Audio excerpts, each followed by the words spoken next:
A new family move into their beautiful country home in the eastern United States. As fall approaches, the leaves begin to change from their lush green color to shades of orange. The sisters run off into the house as their parents unpack to play a game of hide and clap. The sisters go hide as one sister finishes counting. Blindfolded, the sister moves throughout the house.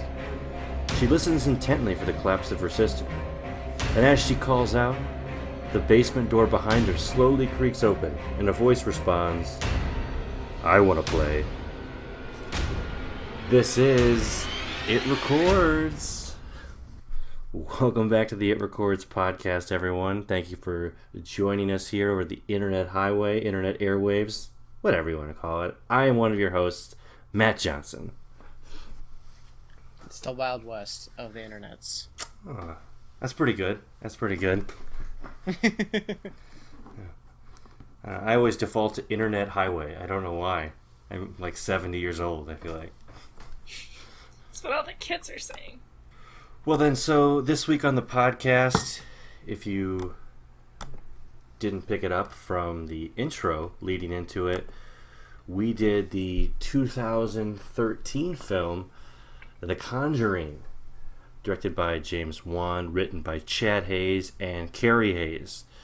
It follows paranormal investigators Ed and Lorraine Warren, where they work to help a family terrorized by a dark presence in their farmhouse. That's the general synopsis you have of The Conjuring, based on a true story.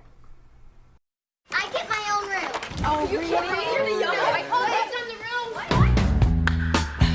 1, 2, 3, 4, 9, 10. First clap.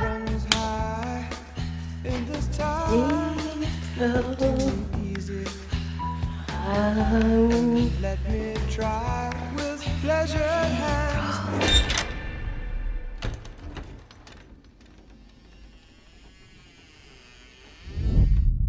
Clap. I'm gonna get you now. I can hear you breathing.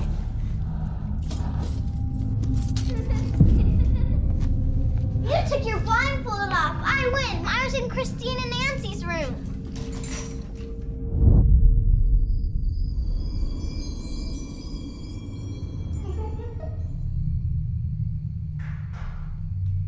Girls, it's way past your bedtime.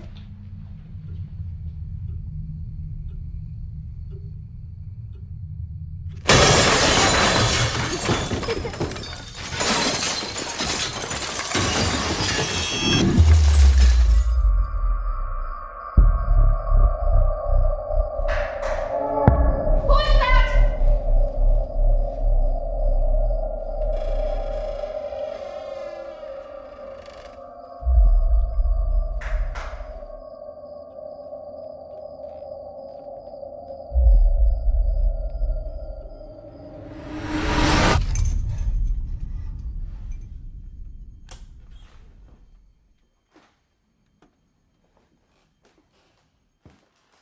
Who's ever down there? I'm gonna lock you in now.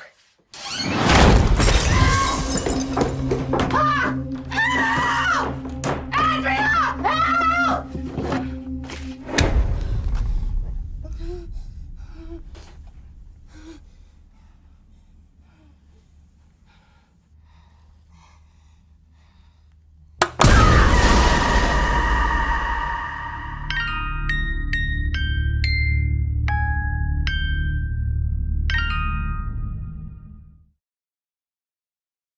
So this week, I believe this was Lindsay's pick for the podcast, correct? Yeah, that's right. Let's grill her. Why did you pick this movie? Well- Let us know. It's a simple reason. I remember it came out when we were in college, and I never saw it then. And then last year, started watching it with some friends, fell asleep, didn't remember anything about it. So now seemed like a good time to, stay awake and watch it. So this is actually the first time I've seen this movie. So it seemed like a big, kind of modern classic. We'll talk more about like the Conjuring universe later, but there's a lot more to be seen, so I wanted to get kind of started with that personally. Okay. I respect your answer. Sure. So, Thanks. Pete, have you seen it then as well? Oh yeah, I saw it opening weekend. Had you seen it before, Matt? I'm gonna assume yes. I think I did as well. I believe I saw it the opening weekend. If not, I saw it in theaters when it came out. I remember going to see it. I remember everyone talking about how it was really scary. So that was something that kind of drew me to this too, like the paranormal within it. Yeah. And with that, we can kind of launch into the plot, if we will. It follows in 1971 is when this film starts, so it's in the past, based on a true story of Ed and Lorraine Warren, and it follows Caroline and Roger, is it Perron? Perron, I think it's Perron. And they move into a house in Rhode Island, and soon strange things begin to happen. So they move in, they have 5 daughters, Andrea, Nancy, Christine, Cindy, and April. I got all those listed here, and a dog, Sadie, as well. And the first real instance that we get that something is up is their dog, Sadie, refuses to enter the house. And that's always kind of, I feel, any indication in a film is the dog or the animal really kind of notices the presence before everybody else does. It's kind of that first warning a lot of the time. That's why you bring your dog when you buy a new house. You'd be like, if it doesn't go inside, you're like, okay, realtor, I'm going to pass on this one. So you could keep your truck in front of it, and I'm not going to let you reveal it at all. What was that show they used to do? That was like... They would, like, redo your house, and they had, like, a huge truck blocking it. Do you remember those? Oh, with Like Ty reality Pennington, show? right? Home Makeover? Is that it? Yep. Yeah, that was it. Oh, yeah. I'm pretty sure that was it. Extreme, yes. Yeah. Extreme Yep, makeover. that's Yeah, it's like, move that bus. That's so 2000s. They would all move. Be like, leave that bus right there. Yeah, move the bus back. I mentioned with the family moving into the house, one other thing that I noticed, they're all kind of unpacking. That's how it starts. The dog doesn't want to enter. But one thing I noticed, and I wanted to see if you guys kind of saw it as well, the way James Wan filmed the house was, I feel like it was that downward angle shot, and I got similar vibes to like Amityville Horror, which we've done on this podcast, where it kind of made the house feel like it was a presence of its own. I mean, I could definitely see that, since it also, it was, the film took place in the 70s, which is when Amityville Horror took place. And I feel like he chose, to film, I don't know if he shot it on film, but it had, an older look to it. So he at least, added special effects post, or maybe used film to make it look like an older movie. Yeah, he did. That's a good point. Yeah, I bet that was done, on purpose, and drawing comparisons to Amityville Horror, which is interesting because that's something else that the Warrens were involved with. So yeah, I don't think that was an accident. That's true. In homage to the other movies, in the movie? I guess. Did the Warrens have a part with in this one? the Amityville Horror movie at all? No, not the real life people. I'm talking about were there characters of the Lornes in Amityville Horror at all? I don't think there were, right? I feel like they weren't. But I'll get more into that later with my trivia. I'm sorry I took it away from you. That's cool. Yeah. Just a little preview. So, to kind of get back into the plot, I mentioned they're unpacking. The sisters are playing a game of hide and clap, which, if you don't know, it's kind of like Marco Polo. Instead of calling out Marco and saying Polo back, you clap. Someone is blindfolded, and you go and hide, and they clap to kind of give you an idea of where they are.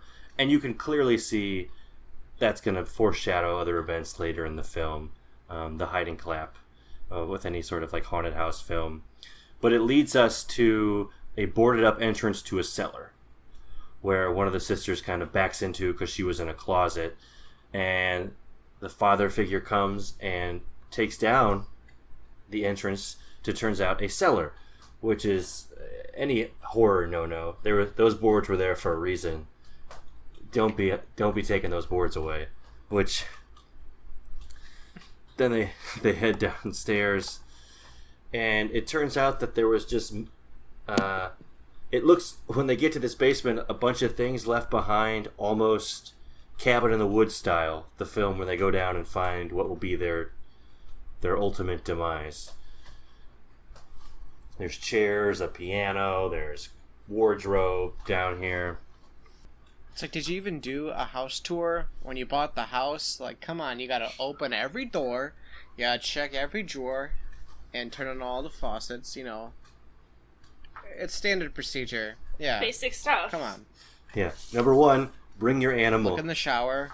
Yeah. Yeah. Step number 2, turn on every faucet, Mm-hmm. open every drawer, and you're good. You know your house is haunted. Look for boarded up crawl spaces. Exactly. Fucking rookie. But go on and plot with Act 1, since we are stopping you. Yeah, back to Act 1, please. Okay. Act 1, it's your typical sort of exposition build-up. We learn about the family and their dealings in the house. What happens, there's some few activities in the first nights where we start to see the clocks are stopping around 3:07 a.m.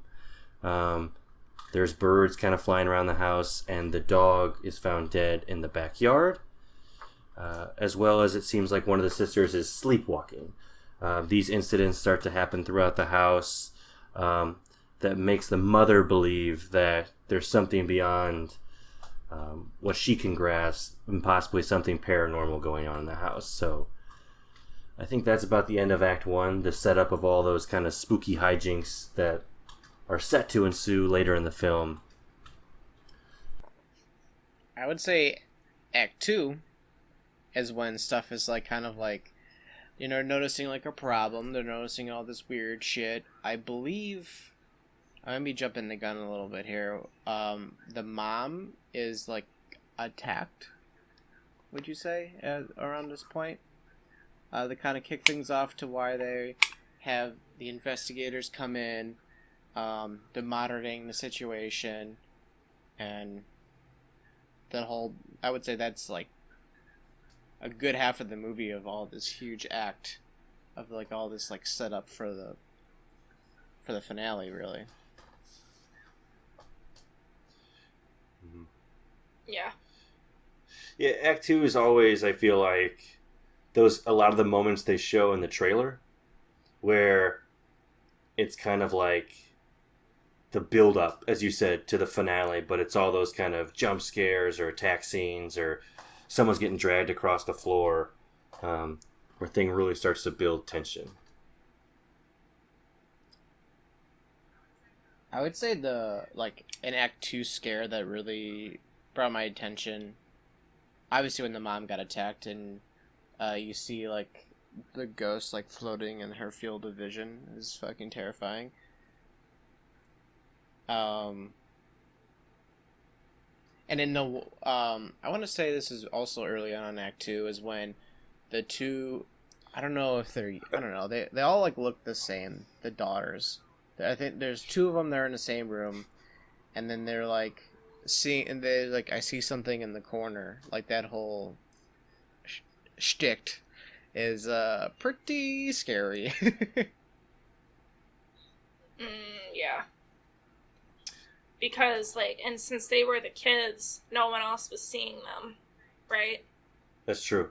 Because it was the whole, like, who's... Yeah. Or I might be thinking of the music box, which I'll get to later.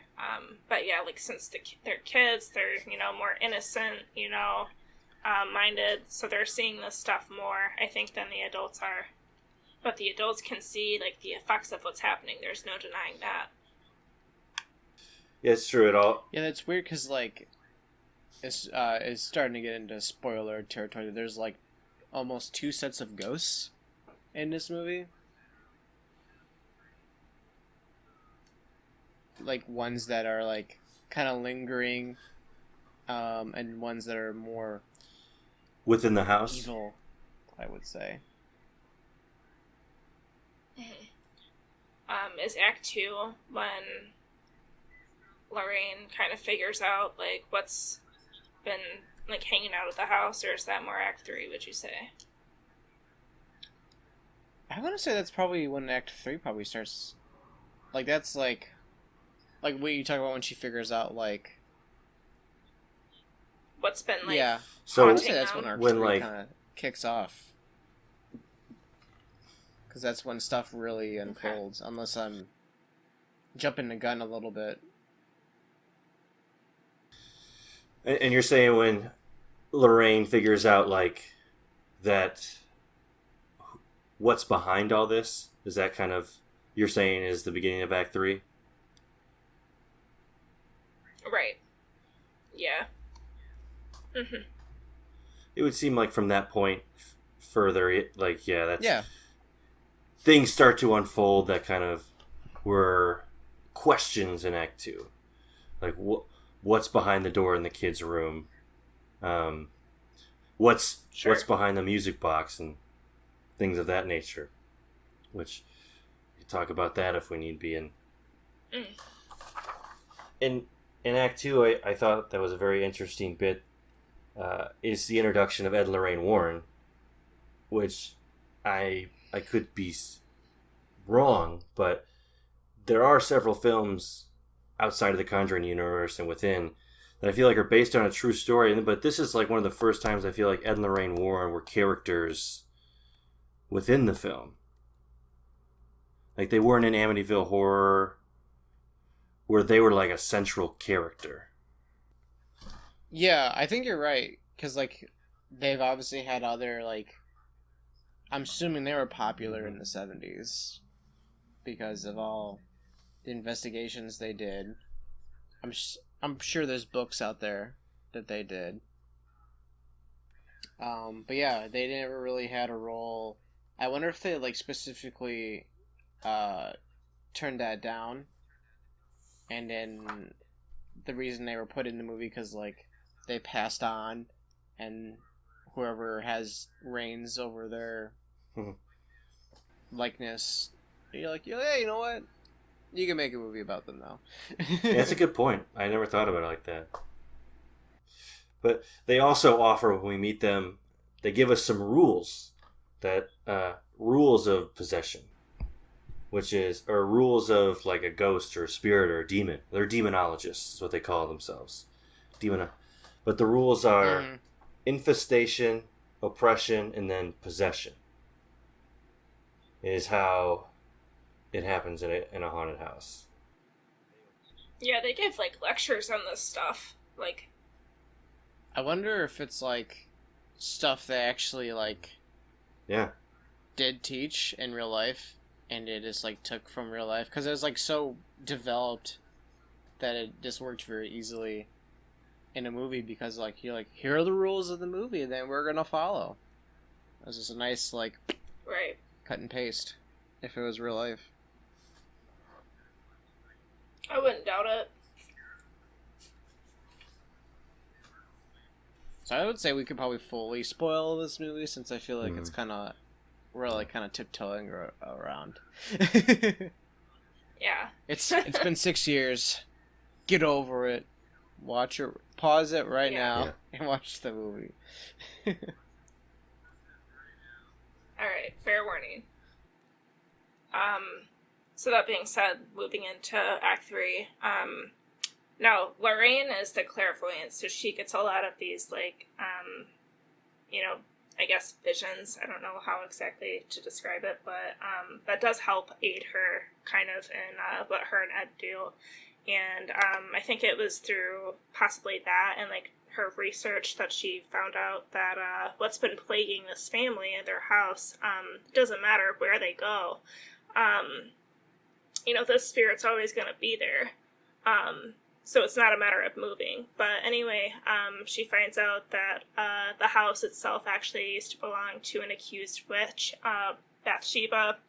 And she actually sacrificed, like, her week-old child to the devil and then killed herself back in, like, the 1860s. And then she was cursing all of whom would take her land. So this is how we find the parents in their current situation. So diving in, there's, like, the cellar kind of going into Act 3 where I think one of the kids was, like, lured back there or something like that. So Lorraine tries to, like, go in after, and then she actually falls through. And that's where she sees, like, the spirit of the woman possessed and killed her own child. And then right after that, she gets a vision of her own kid, Judy, and water, and she's taking that as a bad sign. And her kid actually gets attacked by Bathsheba through the Annabelle doll that we see earlier in the movie.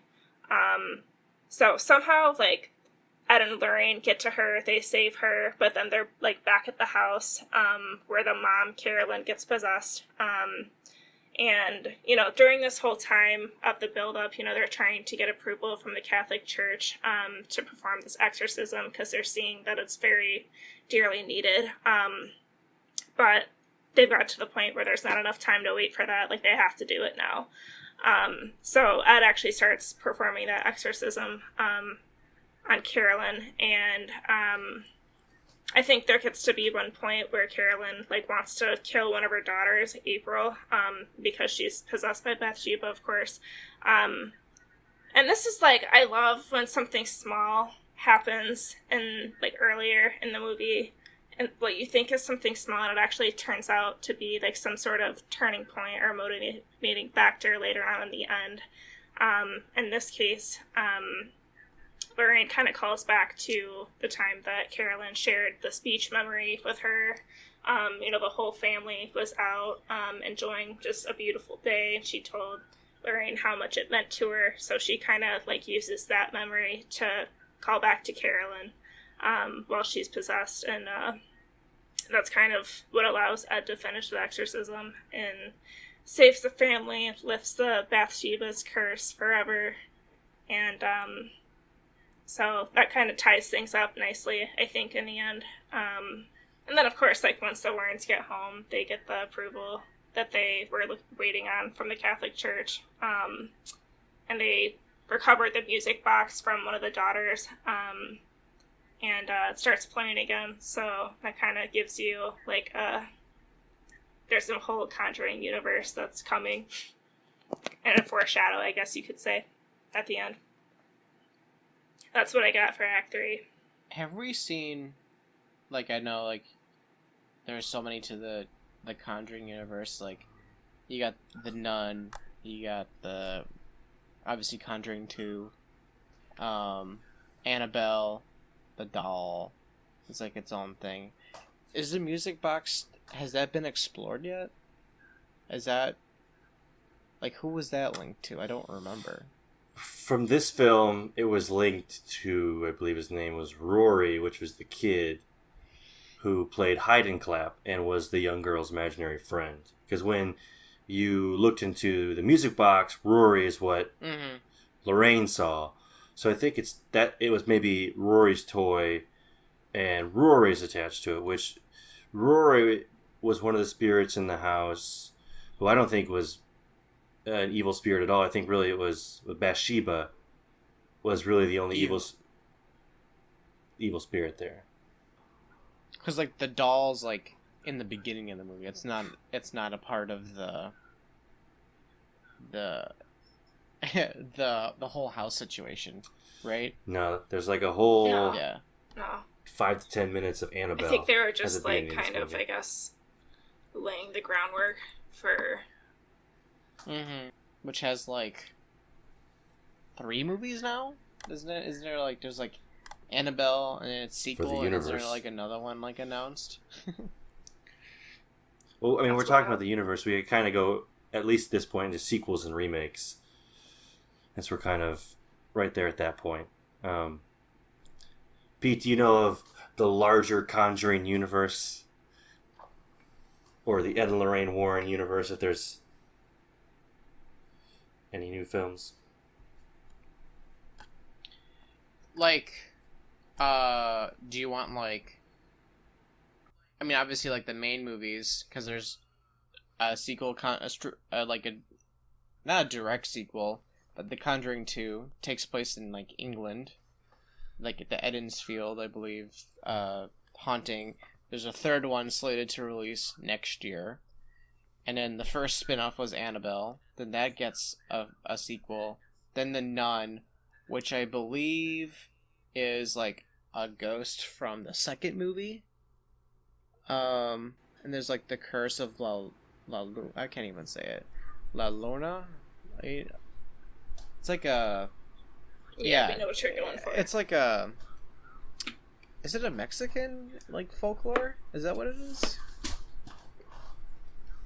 La Lorena? That's what I've heard. And then, yeah. like... And then Annabelle... Annabelle has 3 fucking movies. Annabelle... Yeah. And then Annabelle Comes Home is the third movie. And then that franchise. So you got a full on MCU going on for the Conjuring universe. Yeah. Yeah, there's 3 full Annabelles in there. And the third one just came out not that long ago. In terms of horror significance, I used to do this very religiously in the past. No puns religiously for exorcisms in this film or anything like that. But I used to do it as like a segment all the time, but kind of want to get back to that and kind of see where it fits in the horror genre, or subgenres for that. In doing my research, I kind of want to get your guys' opinion as well, what subgenre it falls into, because I think it could fall into several. One, it could be paranormal and ghosts with Bathsheba, Of course. haunted house. It seems to happen within this one house. Subgenre of possession. There is a possession in this film and an exorcism, but also a 4th subgenre of witches, because Bathsheba is said to be a witch who comes back and basically lures people to kill their offspring. So I was kind of curious, what subgenre, when you first go see The Conjuring, do you think it falls under predominantly? And I feel like the easiest thing is like you say like supernatural or paranormal is the easiest to wrap it under, since it kind of covers all those bases. I would say of all the ones that you kind of mentioned, fit it pretty well, except for witches, because like even though Bathsheba is like the main ghost, I feel like she's not really like a strong focus, because it's just like not much is really said about her character besides that she was killed and that her offspring was like sacrificed. Like it's just like, you know, the mom is possessed by this really fucked up ghost that was a witch. That was also my feelings about it, and it was just funny because as I was doing research. Yeah. Go ahead, Lindsay. Were you saying something? No, I was pretty much gonna agree with both of your points. For me, probably haunted house, probably one of the bigger themes here that I would. But yeah, we'll just stop there. Yeah, I agree with what you said, Pete, as well about witches. I mean, she's a witch, but it's not really the main driving force of the film. I just found it interesting in my research that some people were putting that in a subgenre of witches, and I said, That's interesting. I guess it's true, but not really. And I had a tough time between... I would go towards the paranormal side, the demon side. But it does have the haunted house elements to it. But the main difference I would see between at least it being a haunted house and paranormal is the difference really between Amityville Horror. I felt like both of them have spirits, quote unquote, that are sticky. I think it's what they said in this film. It sticks to you, and they leave the house. So when you leave, it's with you. But with like Amityville Horror, I never really kind of saw a spirit, or it wasn't identified as a spirit. It was like in the basement there was a dimension to hell. And so it was like the house was haunted. And this one feels like it's Bathsheba, so it's more like that demon subgenre paranormal. I also feel like that kind of storytelling, like especially with paranormal like movies, is that I think James Wan kind of, I don't know if he started it with like Insidious, like how it sticks to you, but that was the first time I remember hearing about it, like kind of giving a different spin on the genre, because I feel like it always was like, if you left the house, like it was fine, because like there was like Poltergeist, you had The Entity, all those movies in like the 80s and 70s are always like the house is what the problem was, and they never left for whatever reason. You know, mortgages are pretty ironclad. Let's see here. So, to kind of round out the horror significance, we talked about the subgenre, but I will mention Ed and Lorraine Warren. They're classic paranormal investigators. Whether you're into ghost stories or if you're into horror genres, the horror films in general, you probably have heard of Ed and Lorraine Warren, so it's another one of their tales. So we know of the 2 Conjuring films and all of the other Conjuring universe films that Pete mentioned. Those are all Ed and Lorraine Warren cases, but there's also The Haunted and The Haunting in Connecticut, which are based on Ed and Lorraine Warren cases, but are prior to this whole new universe coming out. And it also falls into that loosely based on a true story genre, like the Blair Witch tried to do, but where it's marketed as this really happened. So it kind of entices people to go and check it out.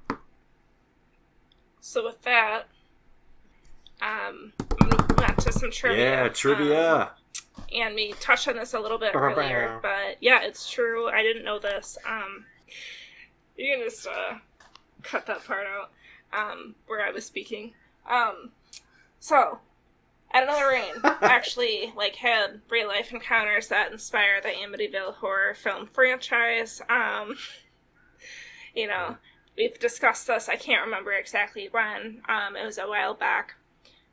So that was something I didn't know. And no, I don't remember them being characters in that movie at all. I'd actually never heard of them until this movie. And then, of course, it kind of piqued my interest when, of course, I saw the based on a true story. But yeah, so I didn't know that. And as I think Pete pointed out that it was, pretty close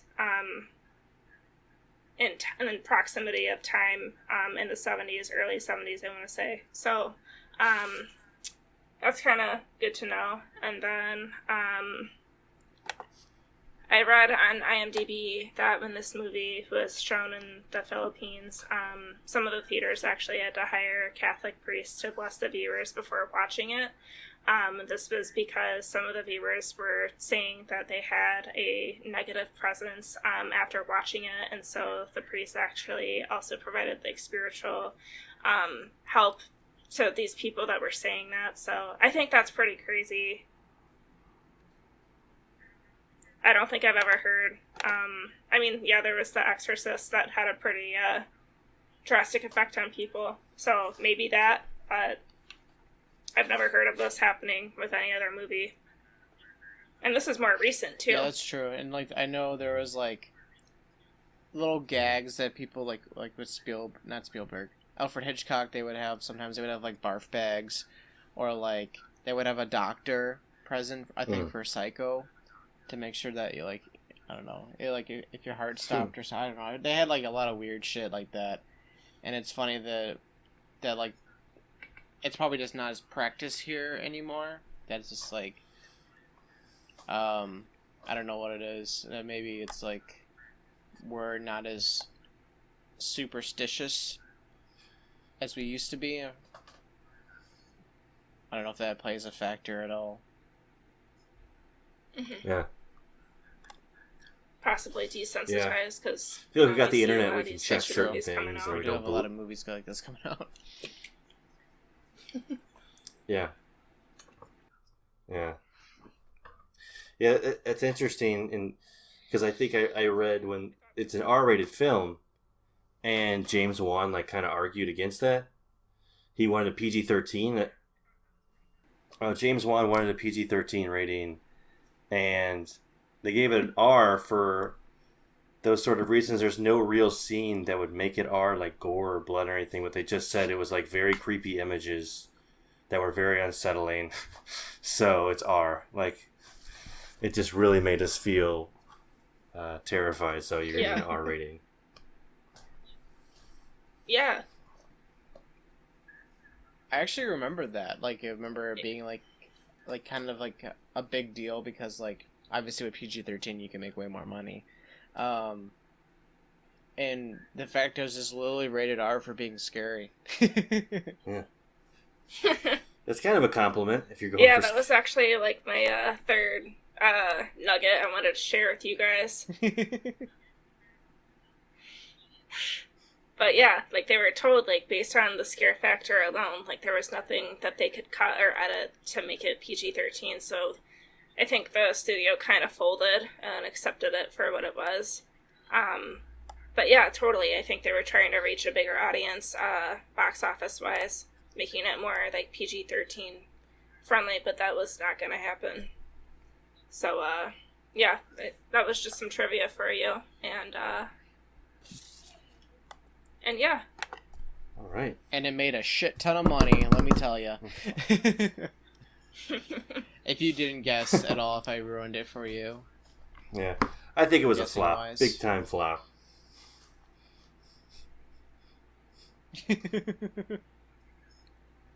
What would you guess the flopness? What would I guess the flopness?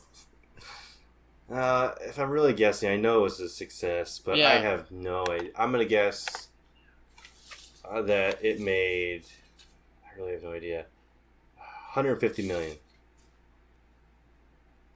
That's my guess. That's what it made. Off of what kind of budget? 20 million. No, I know. What'd your budget get? How about you, Lindsay? So it was made on a $50 million budget, Okay. and it made like $200 million. Okay. Matt, you're right in the money for budget, $20 million, and made Whoa. $319 Yes. and a half million dollars at the box office. Wow. Damn. Yeah, this movie made some money for a Yes. rated R movie. That's why we have a whole universe. I think that spells Money success. speaks. Yeah, seriously, it sparked literally an entire universe of movies. Kind of, before we round it out here with our normal Defender Destroy, we wanted to do this segment called Monster in the Closet. Working title, Monster in the Closet. It's just this segment where we've talked about trivia, we've talked about sequels, box office, and the plot. But really, what's one thing that kind of stuck with us after we... stuck with us, not stuck with us. What stuck with us after the film that's kind of lingering with us, that you really kind of just want to mention and make sure we kind of get in the podcast. So I can go first if anybody doesn't really have one. But feel free to jump in if you'd like to go first. Myself? Take it Okay. away. Well, one thing, I kind of have 1.5, if I can. 1.5. I'll allow it. The one thing I can't really let go, or what is it? Monster in the Closet is the Annabelle doll. I think this film is really kind of about the one family in the house, and the movie really starts off with Annabelle. It's this doll where we get this whole backstory that Ed and Lorraine Warren went and talked to these college kids, or these, I think they're nurses, or I forget exactly what they were, but they're young kids, and they kind of took on this doll that they put a spirit into, and it kind of leads up. That's like the first 5 to 10 minutes of the film, and then we learn that it's in the Warrens' house in this like demon treasure chest room where they keep all their possessions locked away so no one can touch them. And now we know that there's a whole Annabelle universe. They've made 3 films, but when I watched it, I was really hoping that something more was going to come of Annabelle. I thought there was going to be something else there since they brought it in at the beginning. She was there a little bit later when her daughter was home alone. But I just found that really curious that they took the time. Oh my god, that part was fucking terrifying. When the daughter's alone? Yeah, that's a good one. Yeah. Yeah, with the rocking chair and like the dolls like looking. Yeah. Yeah, it's good, and it's a good scene because it's in parallel with something that's happening at the other house as well. So the tensions are high.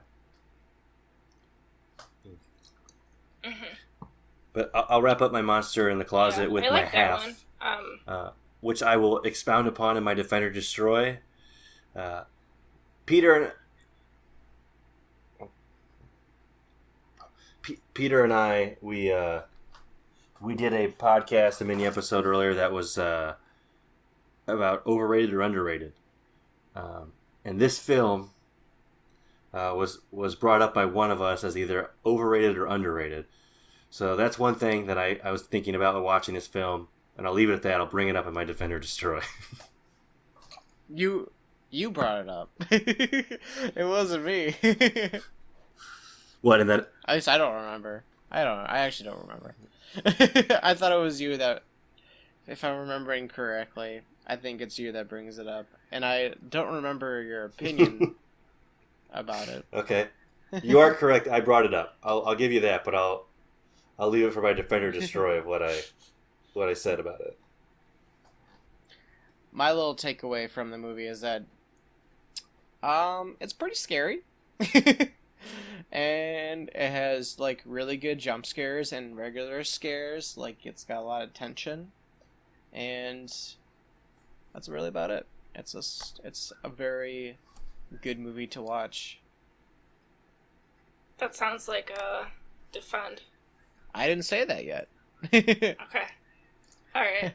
Fair enough. But yeah, you're right. Well, really quick, for me, like Monster in the Closet, I liked the music box. I'm gonna bring it up again. Again, like with Rory appearing to the most psychologically vulnerable. So yes, it's gonna be the kids. Like they do show a couple scenes where the adults try to see him in the mirror of the music box and he doesn't show up. And I think again, like the use of it in the end, like foreshadows that there's a whole lot more where that's coming from. So I liked the use of that. And that would be my Monster in the Closet for this movie. We can move on to Defend and Destroy whenever y'all are ready. You already heard mine. It's a Defend. Does anybody want to take with Defend no or Destroy explanation first? that it's a... Yeah, I think we should build some suspense for whatever you're going to say. So I'll go first, and then we'll wrap it up with Matt. So for me, I don't often actually get chills from horror movies. I like to think I can withstand a lot, but this one made that possible. Especially like the quote at the very end from Ed. I thought that was everything. And great direction, story, writing, acting. It's some of the best that I've seen, I would say, in this decade for horror movies. So, and it's tricky, I think, with movies that are almost like 2 hours or are 2 hours. but with this one, like, I think the pacing was really good. Didn't seem like it was slow at any time, so it's going to be a defend for me. We got 2 defends. Well, Peter, you defended and it? Matt. Oh, 2 defend. Yeah, okay. I gave a little quick. I was just like, I defend with no explanation why. Okay. Fair enough. So I guess I'll lead into it with Pete and I did a podcast, a mini episode of overrated and underrated films. I brought up this film. Did I believe it was overrated or underrated? Do you guys want to take a guess?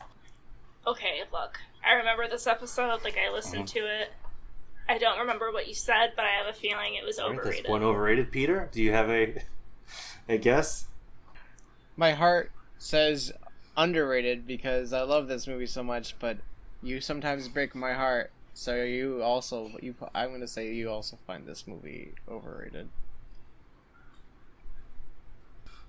Well, in that podcast, which was probably over 2 years ago now, I said overrated. I said it was overrated at the time. And I remember during that discussion, Pete was very adamant about how wrong I was with thinking it was overrated at the time.